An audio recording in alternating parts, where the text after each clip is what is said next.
What is your perspective on EVs? They're not nearly as good on carbon as people think.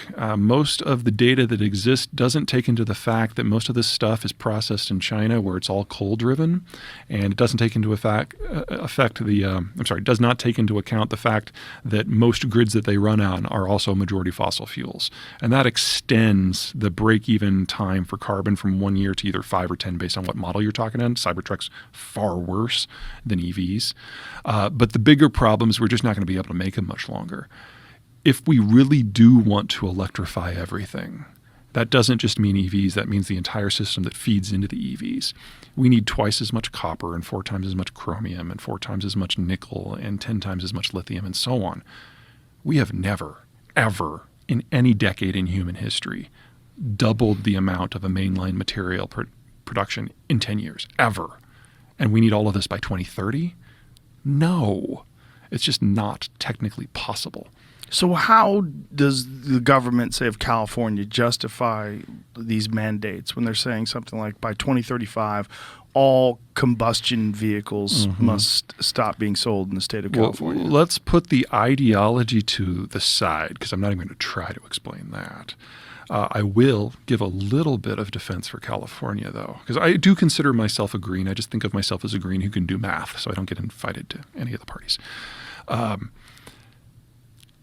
California's state legislature gives a lot of authority to their state bureaucracy. So the bureaucracy will set the goalposts. No ICEs by 2035.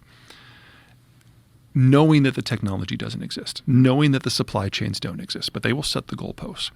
If we get closer to that date, say 2027, and it's apparent that the technology is not proceeding at a pace that will allow that target to be reached, they have the authority already to move the goalposts.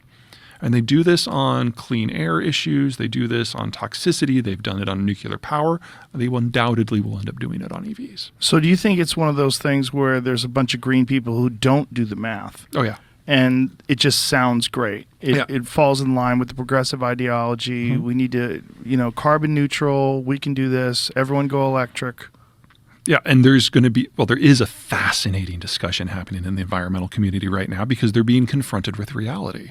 So California and Germany have very similar green tech policies, but the Germans have spent 3 times as much as California, but are only getting about 1/5 as much power. Because I don't know if you've ever been to Germany, but the sun doesn't shine in Germany. And now with the Russians on the warpath and their clean-ish energy from natural gas going away, they're going back to lignite coal in force. It was already their number one source of power. Germany, the idea that Germany is green is ridiculous because they rely on really, really dirty coal, now especially so. But there's now a conversation going on between the German environmentalists and the Californian environmentalists about why California, in relative terms, is doing so well at this while Germany is not. And the answer is simple geography, but that's never been part of the conversation in the environmental community before. Now it is. They should have had this conversation 15, 20 years ago, but they're having it now. And as soon as they come to the conclusion, unwillingly, but they'll get there, that we have to choose where we put our copper and our lithium and our nickel, EVs are not going to make the cut at all. Where will the copper and the nickel and where will all that go? It'll be focused on the green techs that actually work in the geographic areas where it can be applied. So you put solar panels outside of Tucson, you put wind turbines outside of Tulsa. That works with the technology we have now. You do not put solar panels in Connecticut. That's stupid. That actually increases your carbon footprint. Because there's no sun. There's not enough sun to generate enough electricity to pay down the carbon debt that it took to build the stuff in the first place.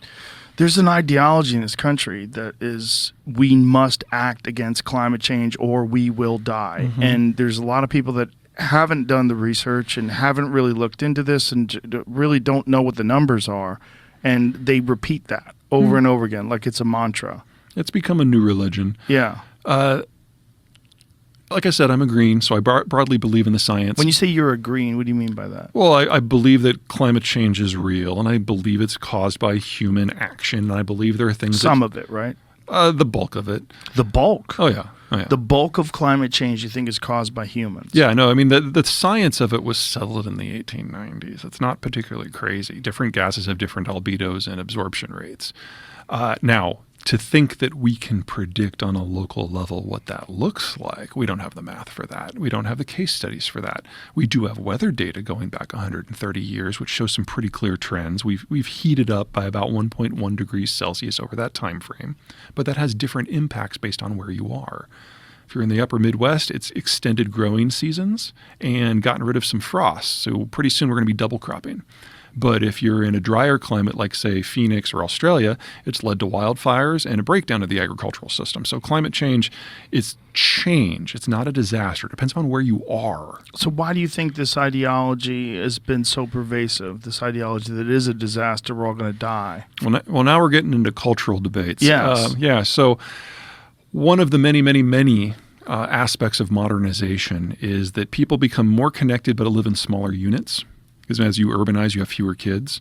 And that means that people are looking for other ways to belong because the old traditional methods of, family and farm aren't as tight as they used to be. And so this is much more further advanced in places like Japan or Europe than it is in the United States. But it's happening here too. And when you're looking for social opportunities, politics are a way that can reach across the geographic distances, no matter where you happen to be. And you can use social media and tech to communicate with people who have a belief system that you find attractive for whatever reason. And so the same thing that makes the environmental community more potent, if less informed, is exactly the same thing that brought Donald Trump to power, because you got people who felt like they were on the outside of a society who all of a sudden could link into one another. It's a technology conversation from my point of view. Whew. So do you drive an electric vehicle? Or No, do you just, God, no. I live at totally. 7,500 feet in Colorado. That would be suicide. Why is it bad up there at 7,500 feet? They don't deal well with inclement weather. They don't They're deal not well good with cold. Right. Yeah.